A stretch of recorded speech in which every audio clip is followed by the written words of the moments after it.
So, Cal, really delighted to be with you this evening, and I thank you very much for continuing your series of Sangha meetings every week. It's really good that you come together every week to support each other in your practice, and I'm hoping that that this opportunity we get to speak to one another is helpful to inspire your practice as well. So, yeah. So, hello and thanks for being here. I was asked to, I am continuing our work on with this book, A Guide to Shamatha and Vipashyana Meditation by Thrangu Rinpoche. But I was asked if I could also share a little bit this evening about a meditation retreat I just attended in India with His Eminence Tai Situ Rinpoche. And I will do a little bit of both tonight. Because I think that everyone who has meditated anywhere, anytime, benefits from meditation. Anybody who has benefited from meditation always wants to know more. And so that was kind of how I began, if you want to put it that way, my Buddhist career.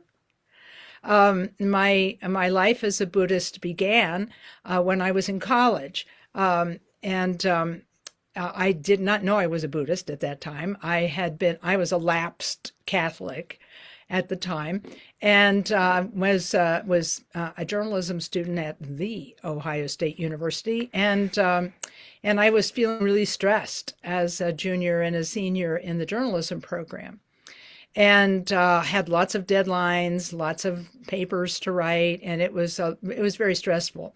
Plus, I had made the decision to get married when I was a sophomore, and so I had married life. I was juggling that and my job and college, and it was a lot. And I felt like I really was. I was feeling pretty stressed.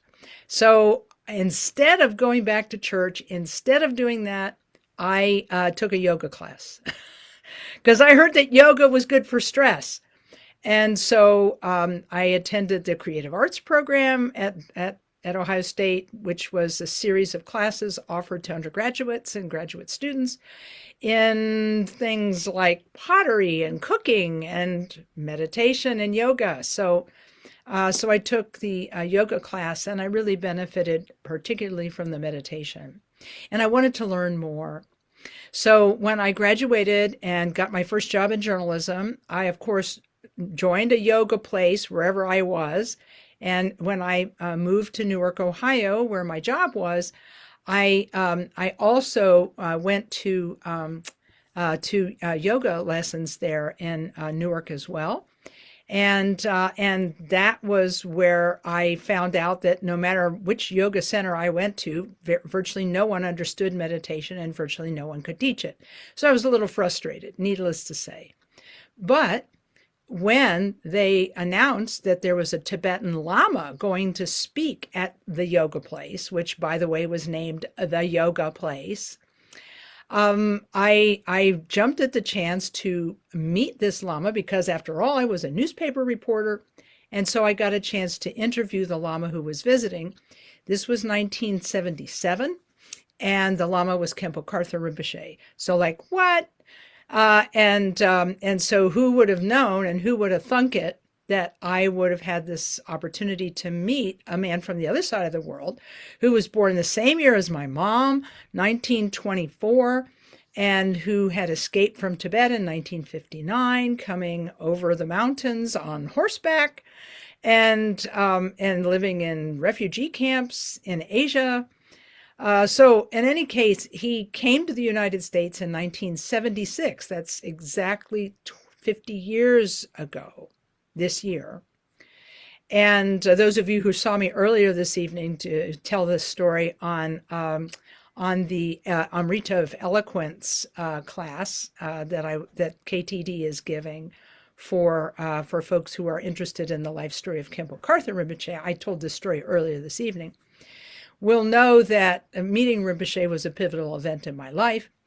But the reason that I met him was because I wanted to know more about meditation and no one could teach me.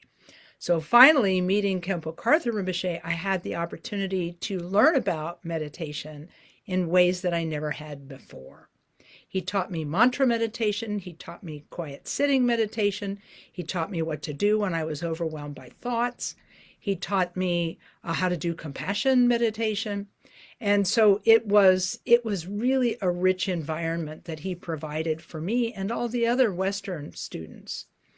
And so it was that I learned more about meditation because of my curiosity. And my hope is that classes like this one, which use a book to teach you a little bit more about meditation than you may have already learned, my hope is that this class will help you do what Khenpo Karthar Rinpoche was able to do for me, which was to learn more about what meditation does and what it is.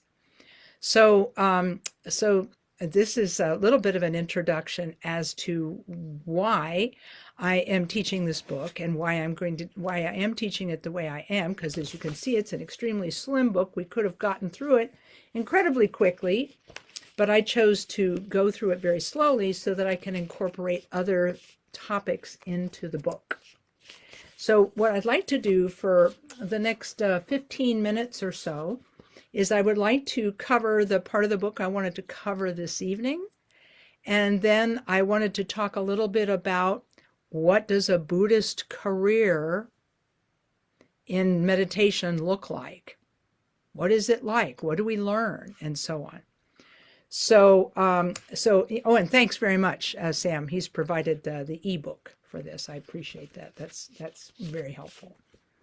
So this evening, for those of you who have the book, the paper book, we've come to the last section of the section on shamatha, or calm abiding meditation, talking about meditating without an object.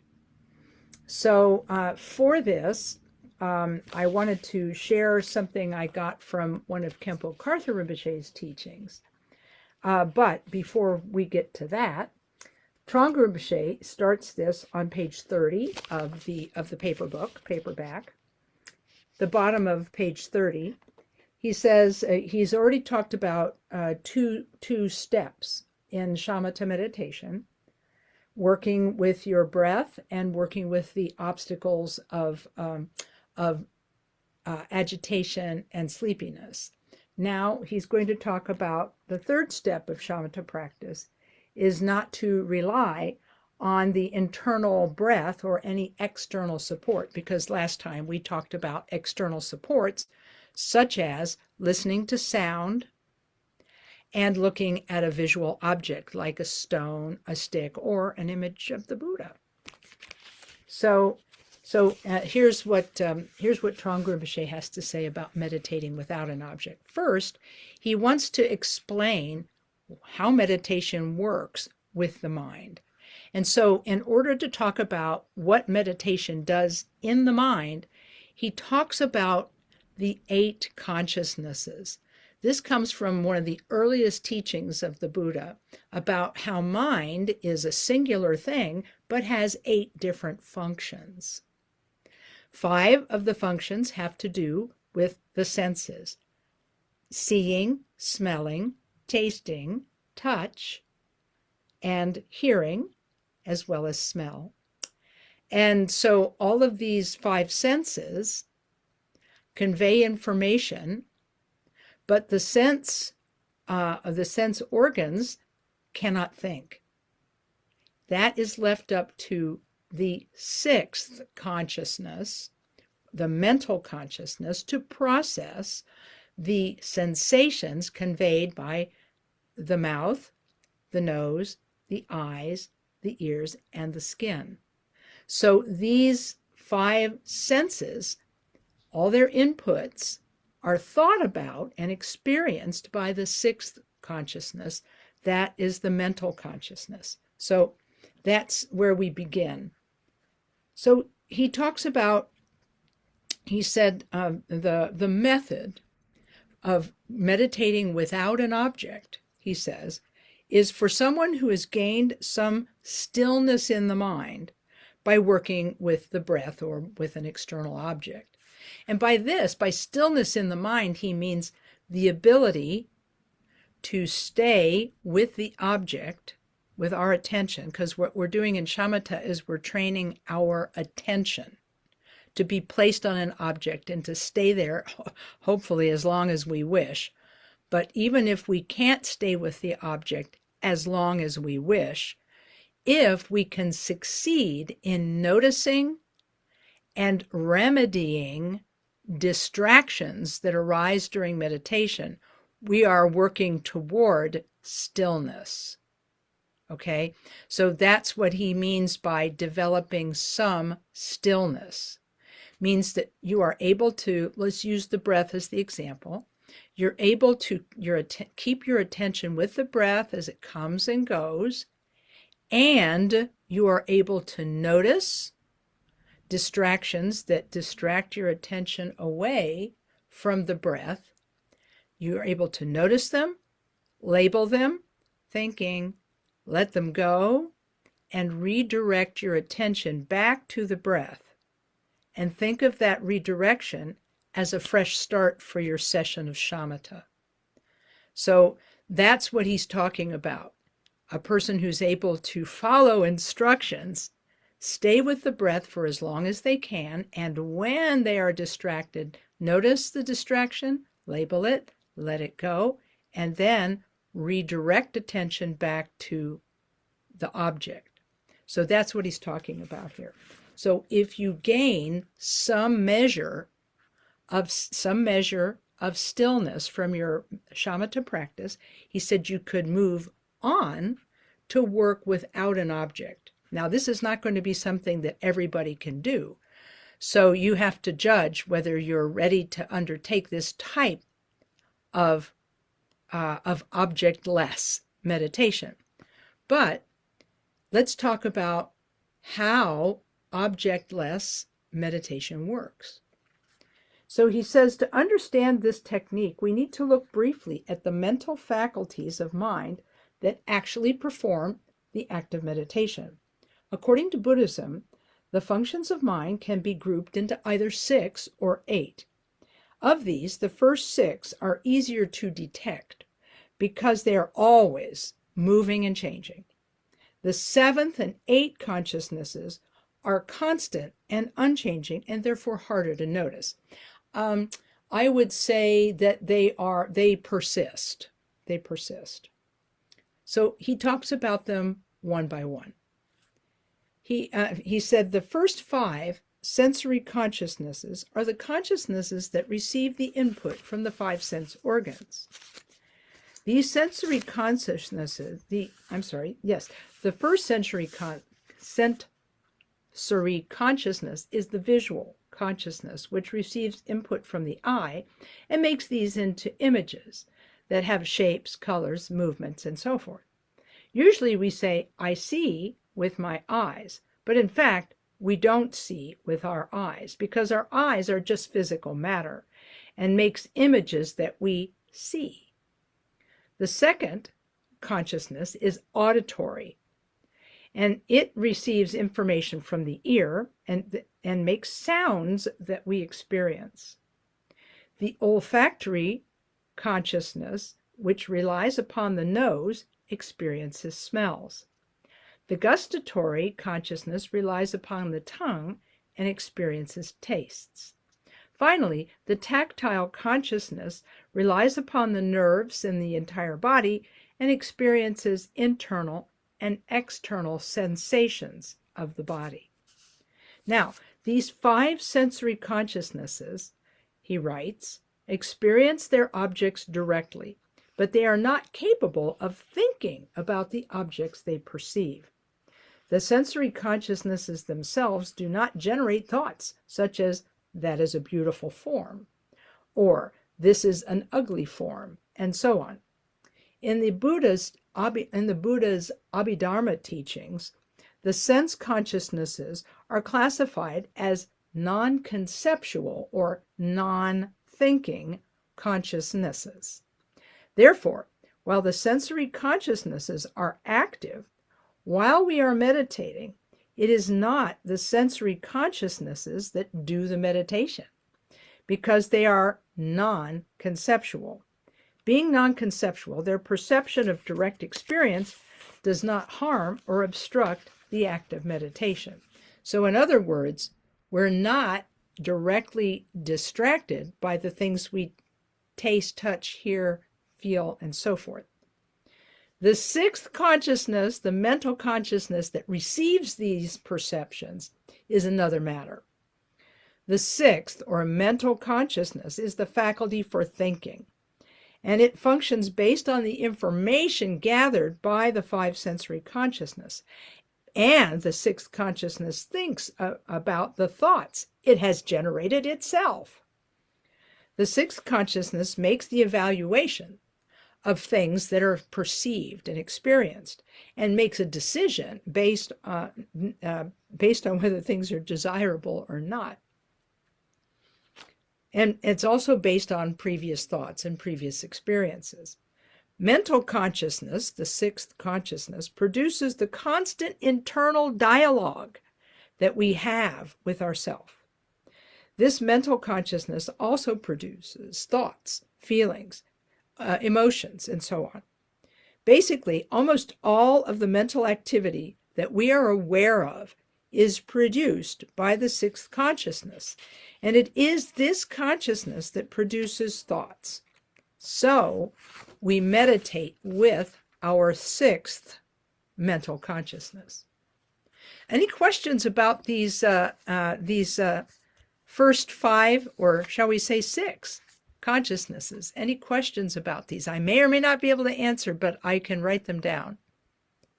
Any questions? I see we have something in chat, but that's the ebook. You can either write your question in chat or ask. Yes, here's one.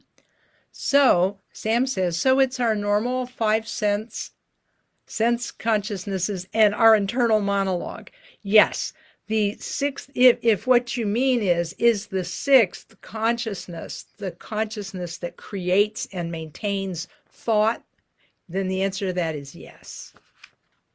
And yes, it is an internal monologue. Okay, great. Thank you. Any other curiosities or questions?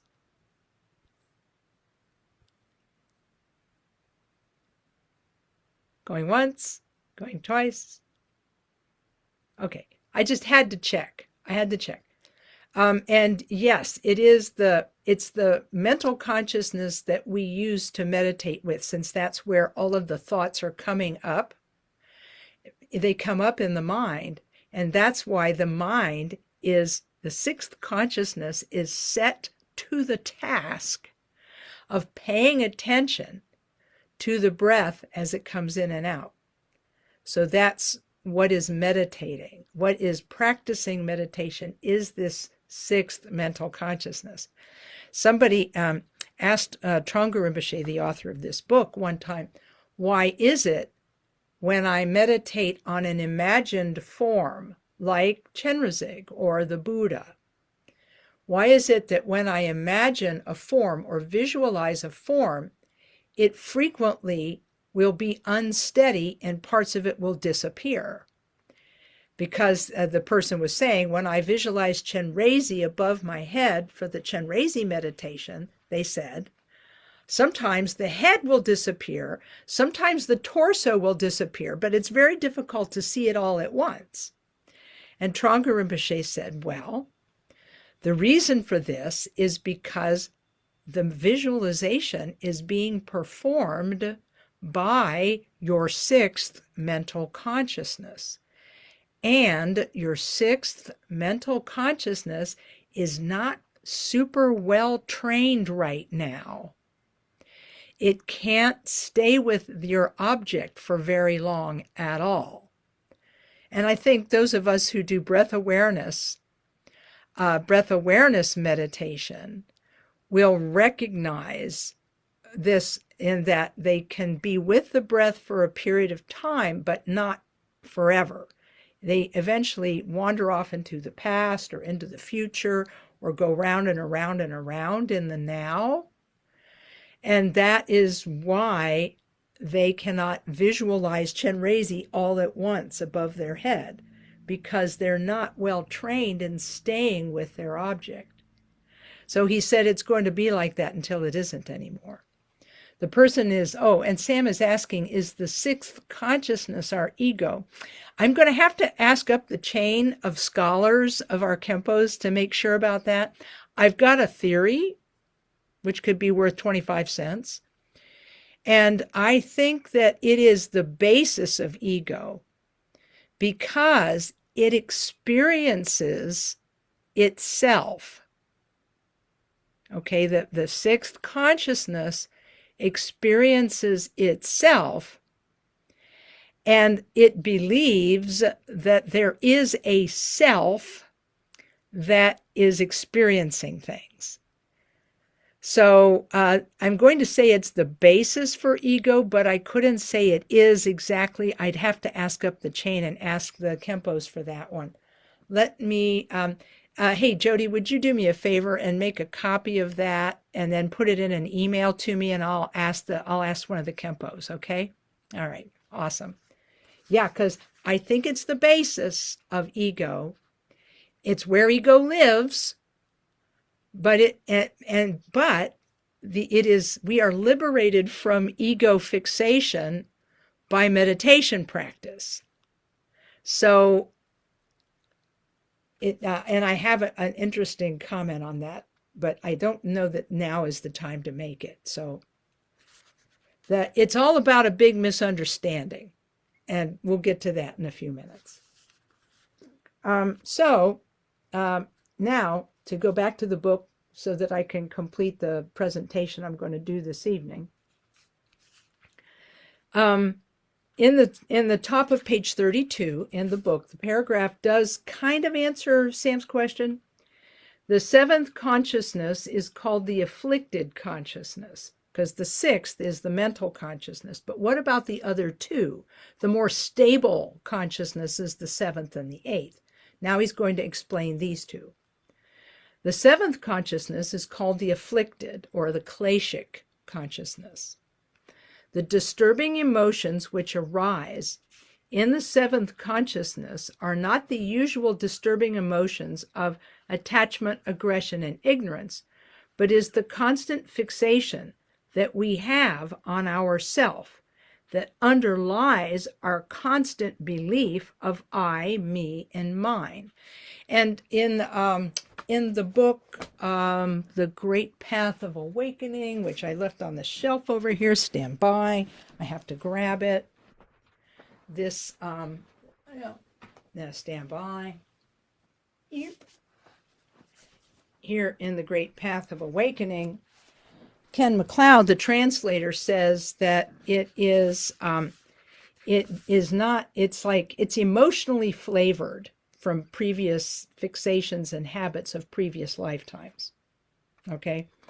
And so the way Khenpo Karthar Rinpoche explained the seventh consciousness was, he said it's the felt habit of thinking there is an I or me that is experiencing things. And this I or me kind of precedes thought. It's what makes us jump when we hear a loud sound.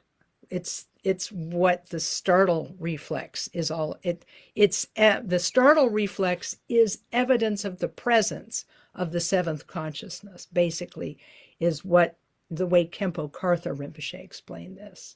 So there we go. Now, let's keep going. I see there are two questions that have accumulated, but let me go ahead and finish this part of the presentation, then I'll come back to them, because I can see they're relevant here. The eighth consciousness, now we've talked about this felt sense of I that is non-conceptual, but I can't say that it's fully non-conceptual. But anyway, it's the reactive consciousness that we think of as being I, that thinks of ourselves as having an I or a me. Now, the eighth consciousness is called the all-ground, or the alaya, because it is the foundation or underlying basis for the other seventh consciousnesses.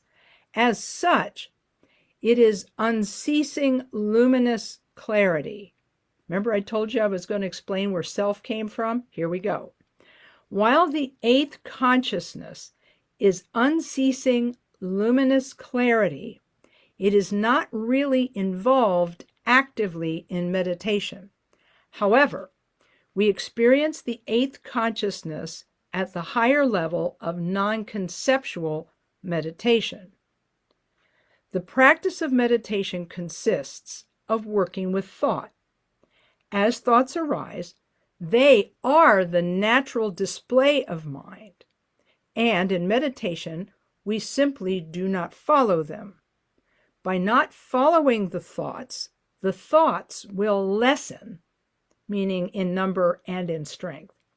And we will begin to experience that underlying luminous clarity and awareness that is without thought.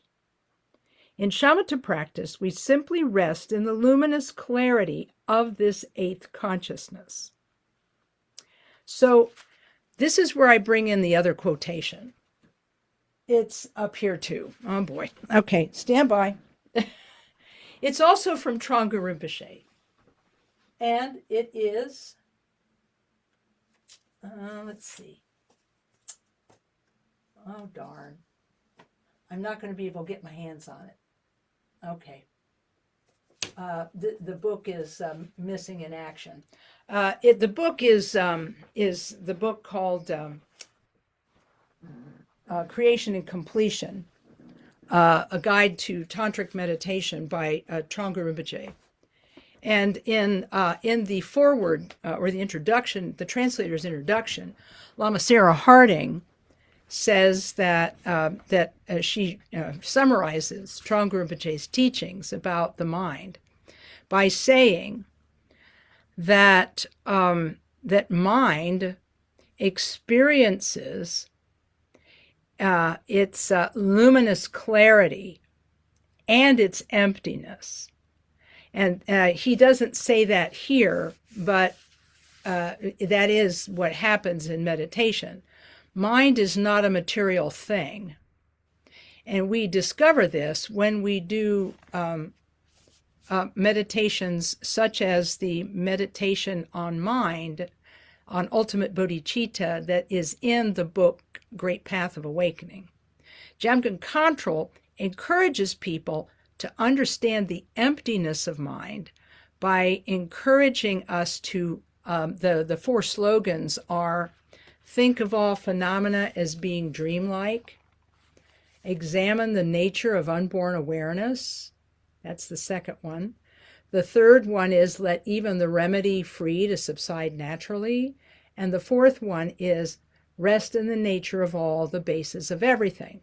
So now that we've kind of opened this Pandora's box, we're probably not going to finish this section tonight.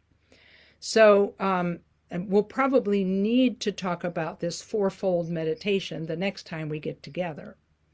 So because it forms the philosophical and experiential basis for understanding what Thrangu Rinpoche means here when he says to be able, he said in shamatha practice, let's go back to the beginning of that third paragraph on page 32. The practice of meditation consists of working with thought, and then they lessen, and we will begin to experience that underlying luminous clarity and awareness without thought. In shamatha practice, we simply rest in the luminous clarity of this eighth consciousness. So what we do is we come to understand intellectually that mind is not a material thing. In Great Path, we realize that mind has no color, no shape, no location, no beginning, and no end. And so when we discover this, we discover mind's emptiness. At least intellectually, we come to understand it. Yet, we still have thoughts, and these thoughts come from this mind that is not established as a material thing. Therefore, mind, while not being a material thing, is nonetheless not nothing, because it experiences. And what does it experience? It experiences itself as luminosity and emptiness. Now, those of you who have studied with Mingyur Rinpoche know that Mingyur Rinpoche teaches something called open awareness meditation, in which he teaches people to rest their mind in basic awareness.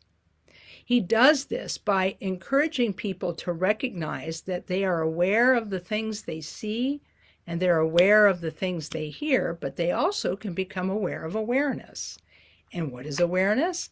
But luminous emptiness.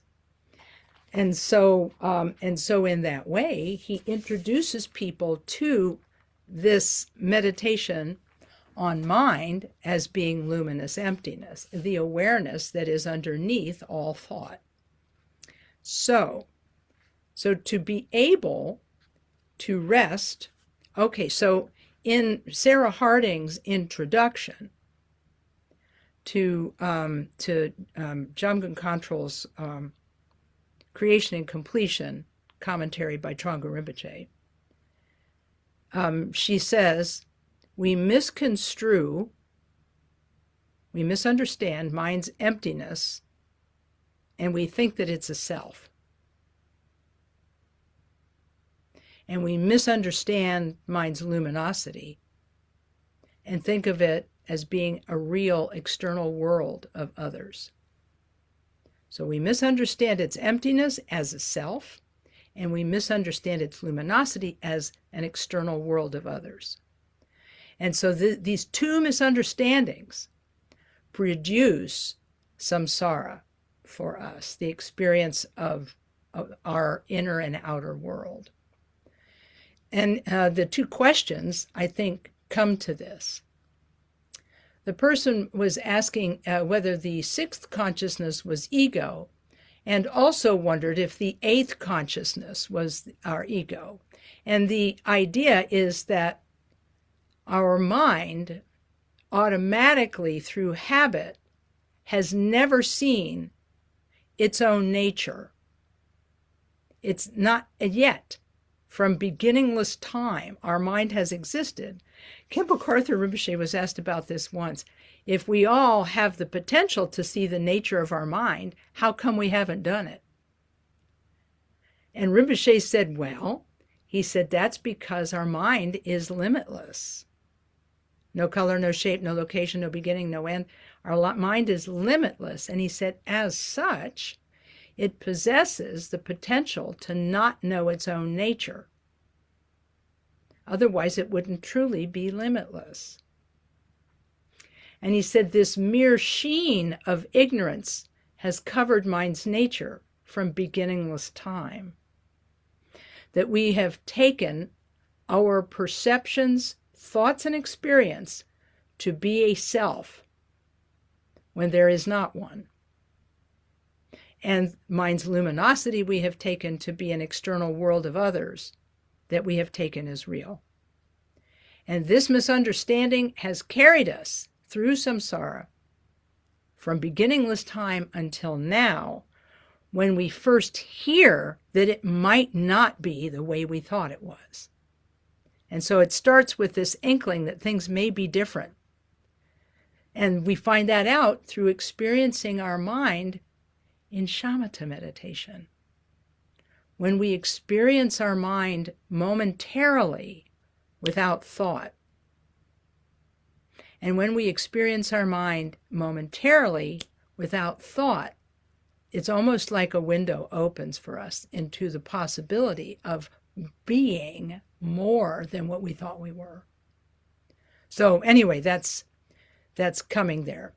Then Dana is asking, sometimes we hear about the watcher. The watcher is catching the thoughts and bringing awareness back to the object. Is that the same as the mental consciousness? I would say that the mental consciousness facilitates it. Yes, absolutely. It facilitates the watcher, for sure. As to whether it is the watcher, got me. I'm going to have to, again, ask up the chain.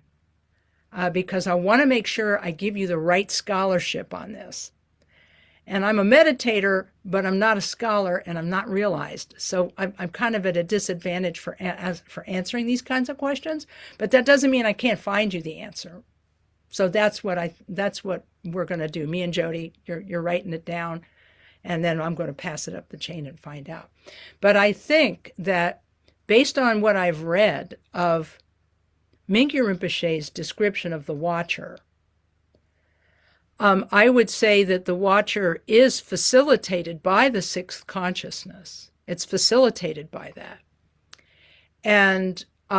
But then there is a necessary step which must happen for us to let go of the watcher or turn the watcher around to see itself, in which then unity is seen rather than dichotomy, rather than dualism. But I need to know more about how that's explained by the scholars so that I can say it with confidence, so to answer your question.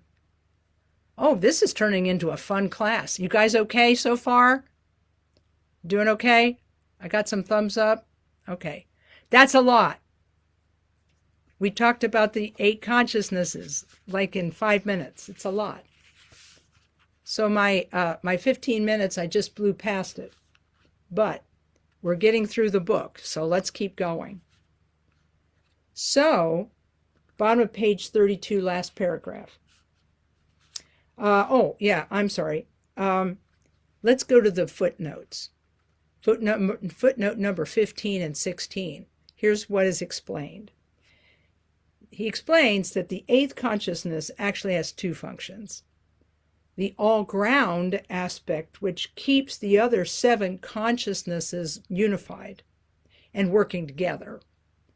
And secondly, as a storehouse consciousness that stores all the positive and negative karmic latencies. Karmic latencies are the things that we have been, said, and done that leave impressions on our mind, positively and negatively. Some place has to store them all. And so that is the other function of the 8th consciousness. One is to be a continuous consciousness that supports the activity of the other 7. And the other is to store our impressions, which can be called upon and are continuously manifesting anyway. So then, the second explanation is what he means by luminous clarity. Tibetan word for that is salwa. It's also called luminosity, or it can be called radiance, luminosity, or clarity. It is not related to actual physical light, but is the mind's continuous awareness and its continual knowing, the fact that it knows and experiences things continuously without interruption. And this matches what Mingyur Rinpoche told me about awareness.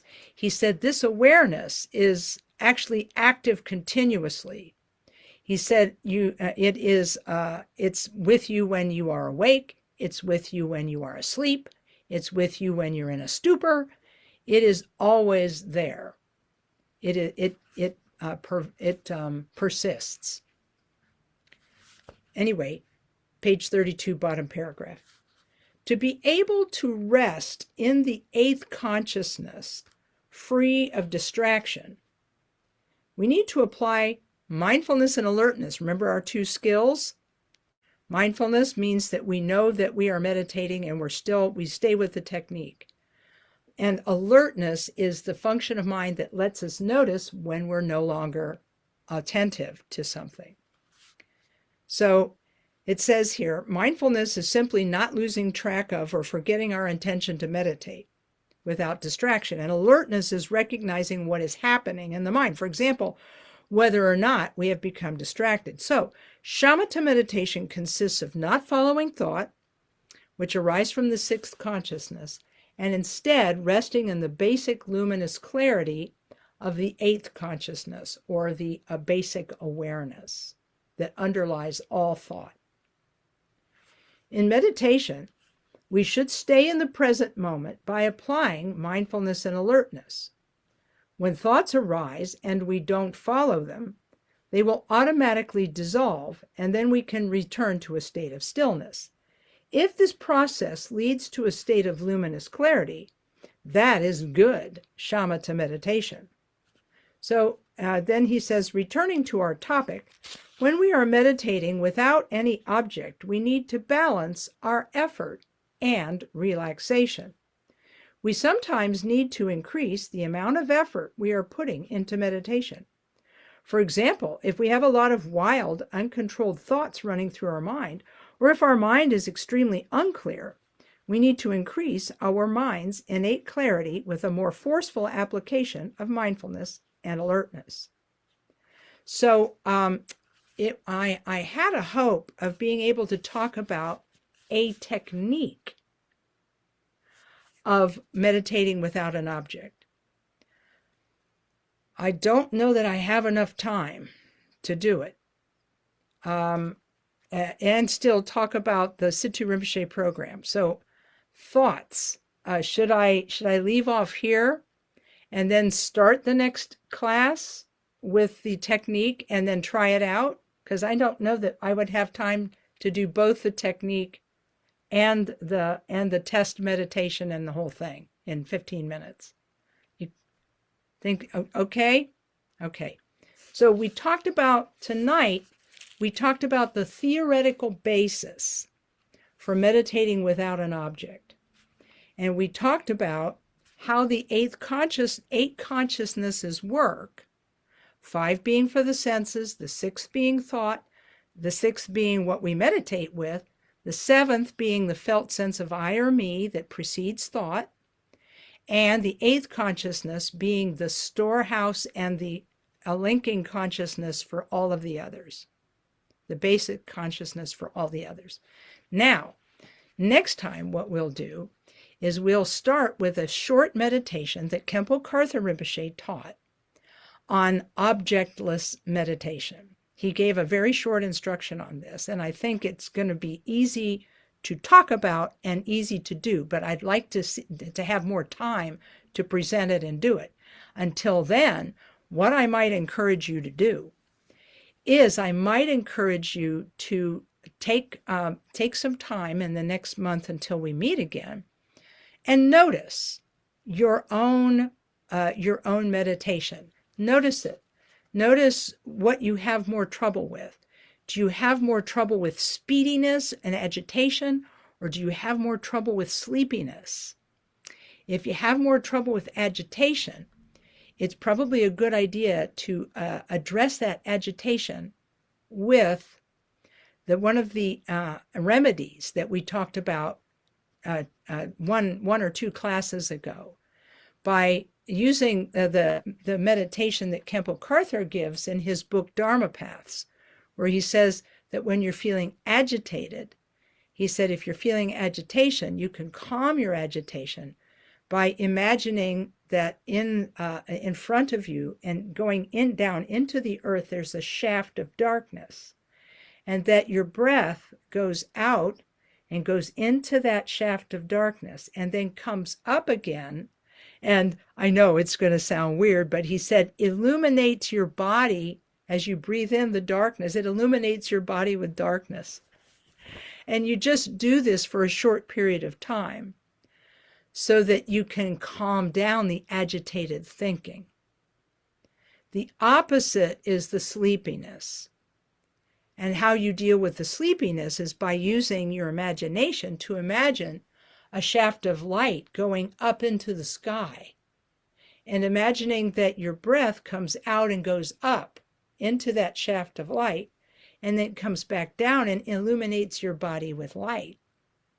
You only do this for a few breaths until you can dispel the sleepiness.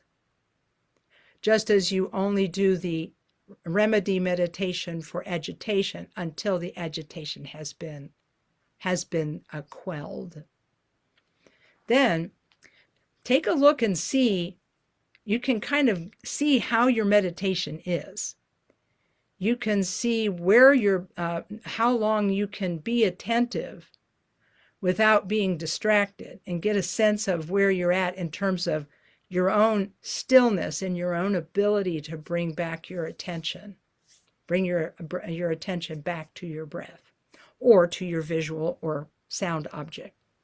So does anybody have questions about their meditation, their shamatha meditation, based on the topics of agitation and sleepiness and the ability to return? Do you have any questions about those?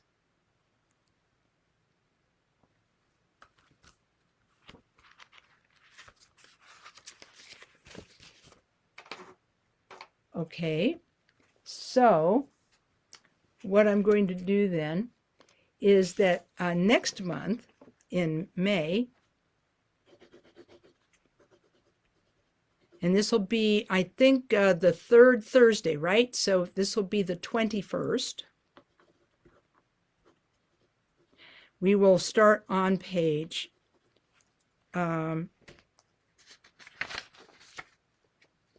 33. Okay, we'll start on page 33.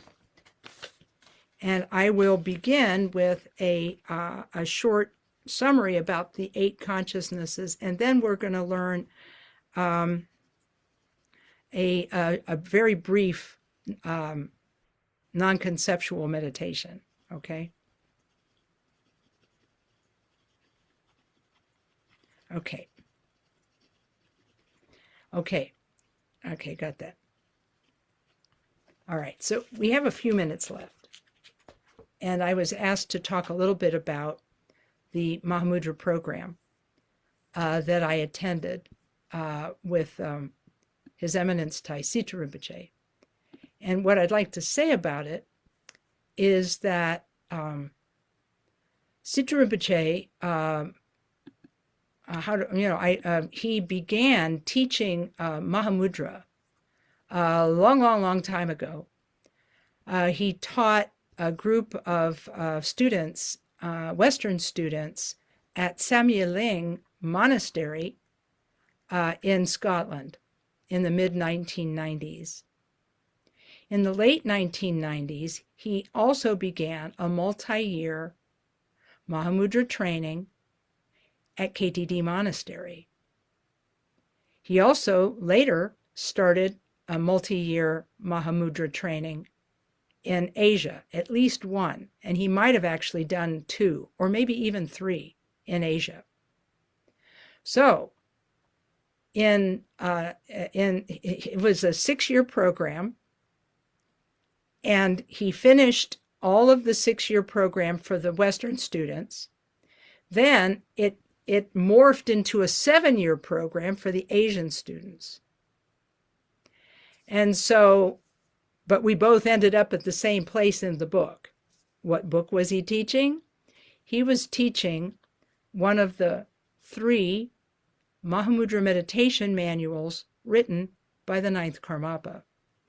These were considered to be the sort of the ultimate gradual instruction in how to do Mahamudra practice, how to do Mahamudra Shamatha, how to do Mahamudra Vipashyana, etc. And the longest, the largest one is it was published in English a few years ago, and the book is this thick.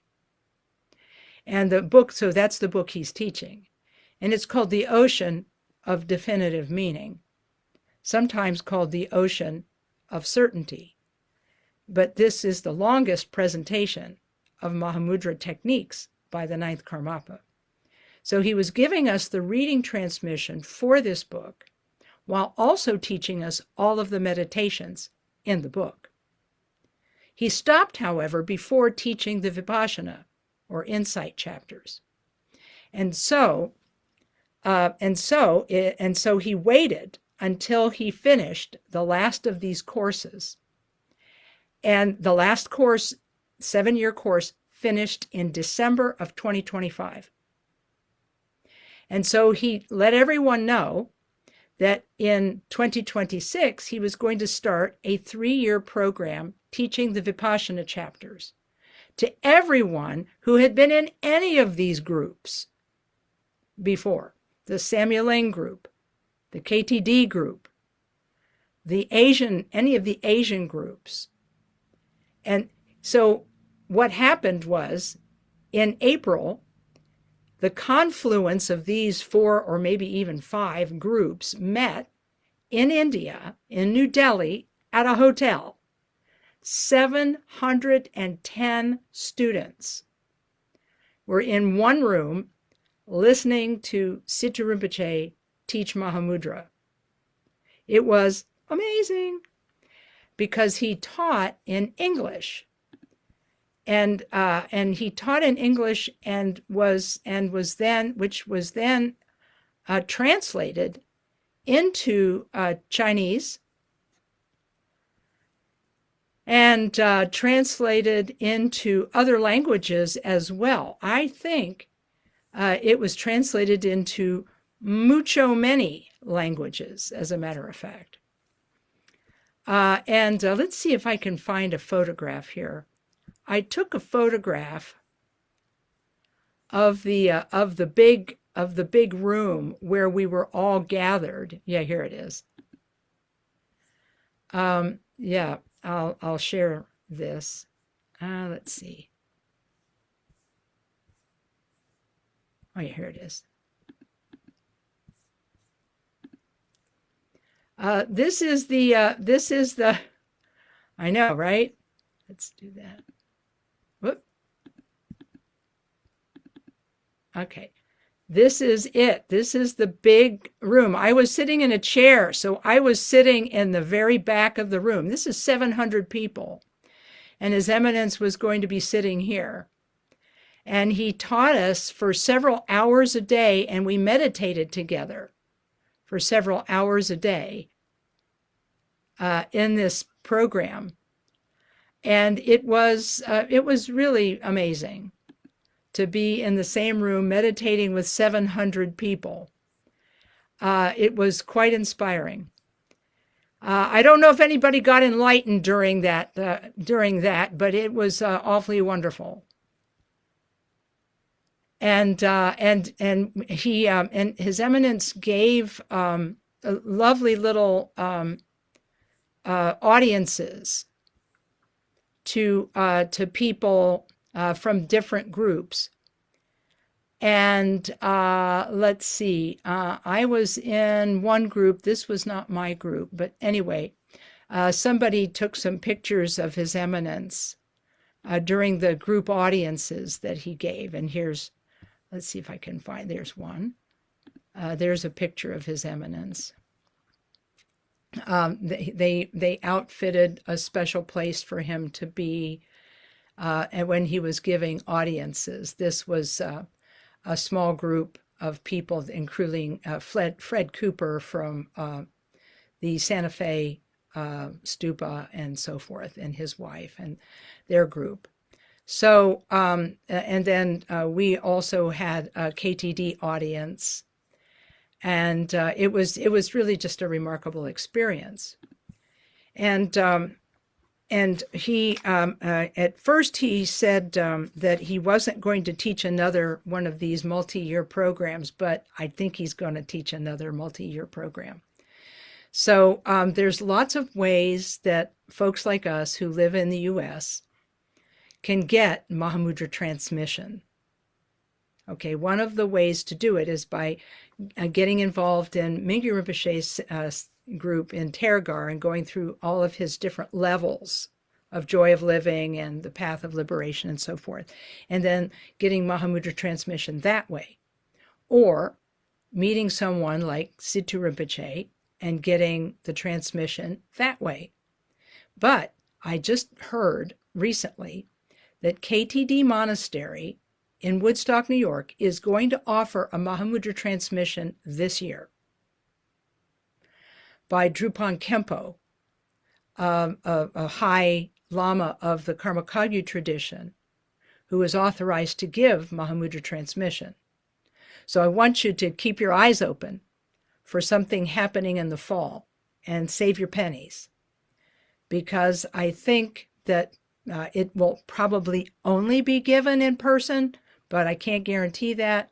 But just keep your eyes open because it might be the lowest cost alternative that average folks like us may have, who can't go to India, who can't, go all over the country and take programming elsewhere. So if you want to do that, just keep your eyes open and watch KTD's website and watch KTD's newsletter. So I made it. I was able to talk about it. Did that kind of satisfy your curiosity? Does anybody have any questions? Did Taisi to go to KTD to do the Mahamudra? He And did. He did for in how long? 1998 and 1999. He did. But for how long did he do it there? He did it for 2 years, and then he had to suspend his program in the United States because he was having trouble leaving India Okay. because the Karmapa escaped, and then there was a big political kerfuffle, and then he wasn't allowed to leave the country for some time.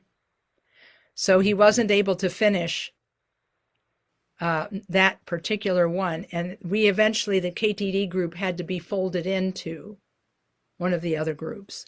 I can't remember if it was the Samyeling group, but I think it was.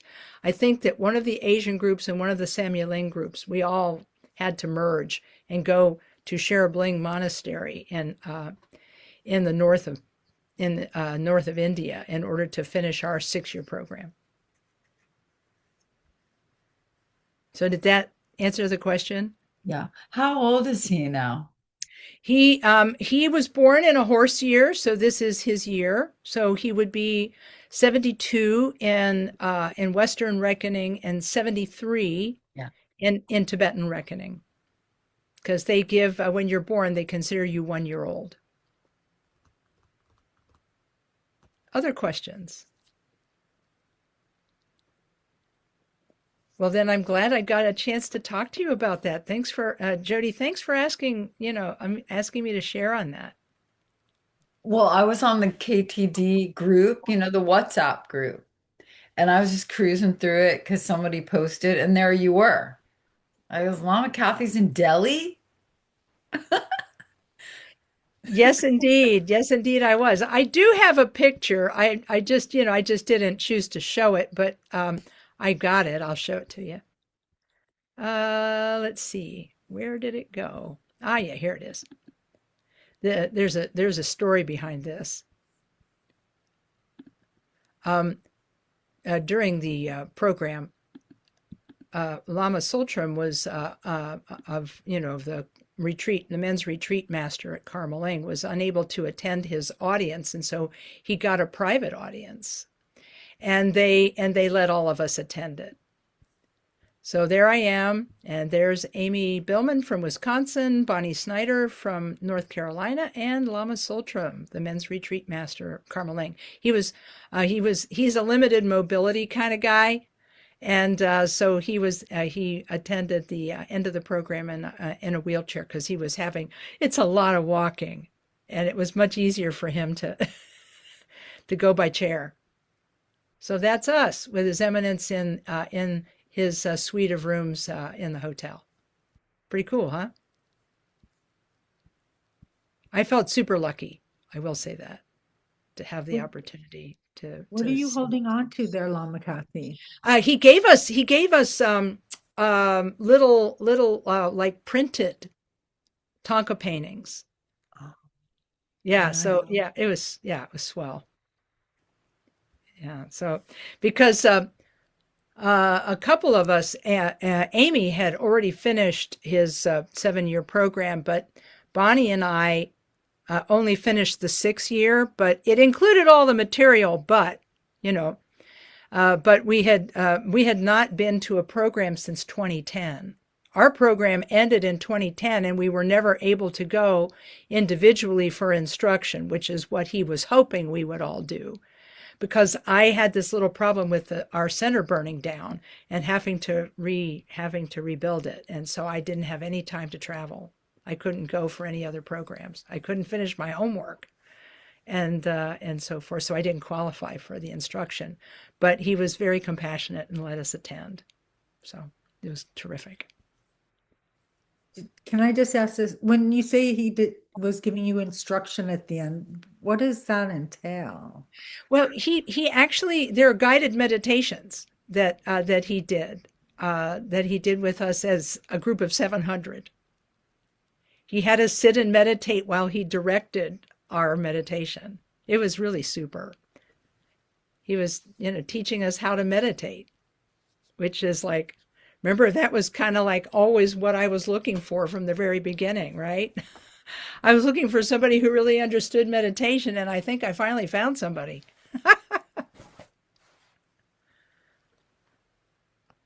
So hopefully that's helpful. Okay. Well, we have to stop here for tonight, but I think we have our agenda set for the next meeting. And you've got your homework, which is to meditate between now and then and kind of notice how your stillness is. How is it? Is it kind of like decent, better, or best? You can kind of get a sense about that. Meanwhile, keep doing your practice, because that's what all the teachers want us to do, is keep practicing and keep generating that bodhisattva motivation. So I'll say a short prayer here. We gather together all this merit and dedicate it to all sentient beings. Through this merit, may all achieve the omniscience of Buddhahood. May it defeat our common enemy, wrongdoing. From the stormy waves of birth, old age, sickness, and death, from the ocean of samsara, may we free all beings, may we free all beings, may we free all beings. Thanks, everybody. Good night, Lama Kathy. Good night, Good Lama. night, Thank you, Lama Kathy. Bye. Take good care. Bye. Om Mani Padme Hung. Om Mani Padme Hum.